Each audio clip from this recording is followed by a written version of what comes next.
Hello everyone, welcome. Thank you for joining me. In this session, we're going to focus on squatting. Now there's many aspects that you can focus on, different levels of squatting. The first one being that you need to bend to sit, reaching for your bum for a chair, and then standing up out of the chair. That's where your torso goes forward as the hips go down and back, and then reverse. There are different heights to aim for. Another level of squatting is to go all the way down and all the way up. Example for picking things up off the floor and pulling them up, right? That's another level to squatting to focus on. You don't have to do both at the same time. Sometimes just reaching for that chair is really great. Other times, bending down deeply is really helpful as well, so long as you have the capacity in your joints for those full ranges of motion. Now, for a lot of people, squatting that low is not going to be achievable immediately. One way to get there without just practicing squatting over and over again is to do what's called a sissy squat. I don't know where the name comes from. To do a sissy squat, it's a bit different. Something to hold on to is easiest and most supportive. You let your body lean back to end up in a very similar place at the bottom range, and you lean back to come up. Now, it's not the exact same place because if I let go here, I would fall backwards, so I'd have to lean forward quite a bit to get to the same squat position, but it's very close. It's a great way to train the soft tissue fibers to expand and get strength while lengthening. So while a sissy squat alone is not enough to get it down there, it's a way to practice it safely on your joints. Because again, for many people, this going down motion is just too aggressive to start with. One way to focus on that and get a nice length is through a sissy squat. So you would start with your legs hip distance apart. You need something to hold on to. If you don't have bars, I can't imagine why you wouldn't. You can use an elastic band that's really heavy. You can use a rope around something to hold on to, right?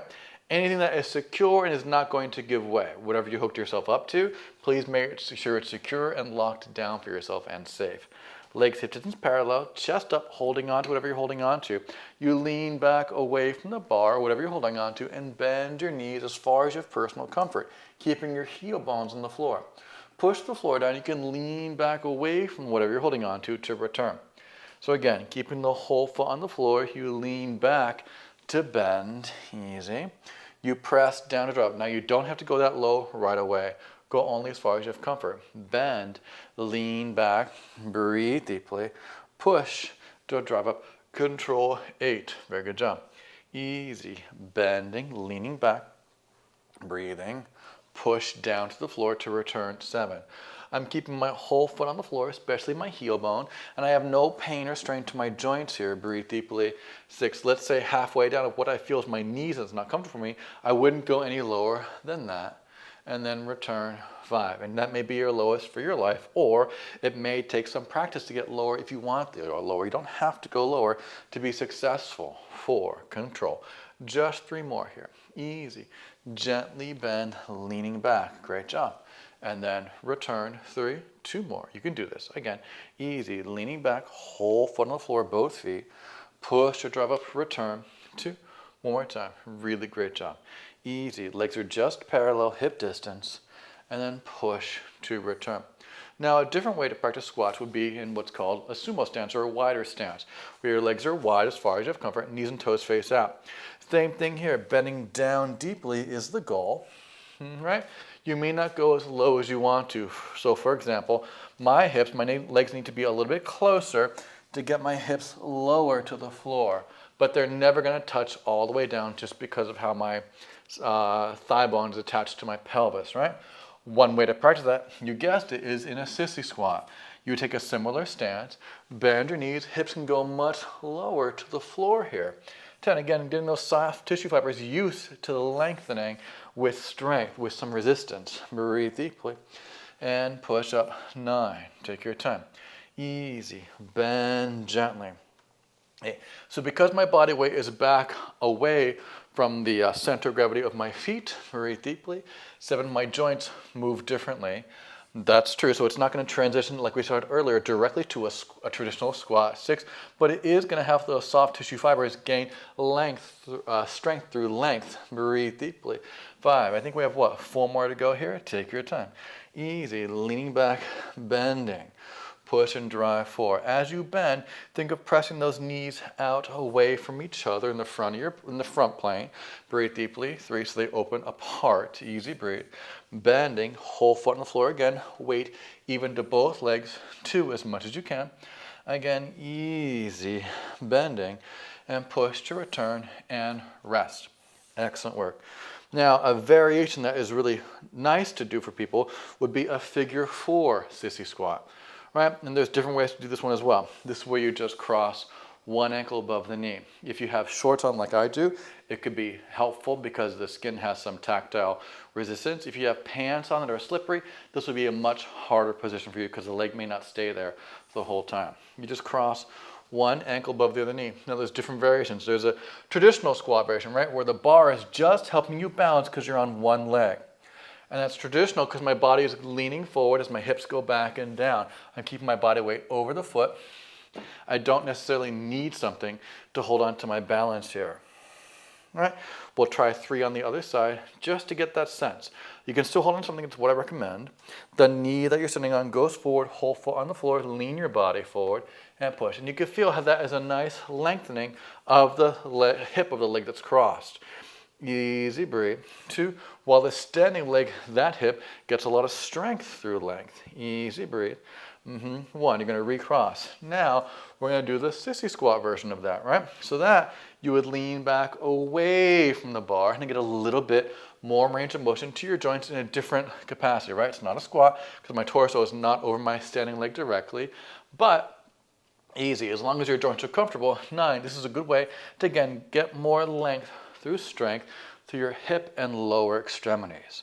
Breathe deeply. 7. Make sure that standing knee goes forward. The toes may not face forward. Breathe deeply. 6, but that knee really tries to face forward. You lean back. Breathe deeply. Take your time. 5.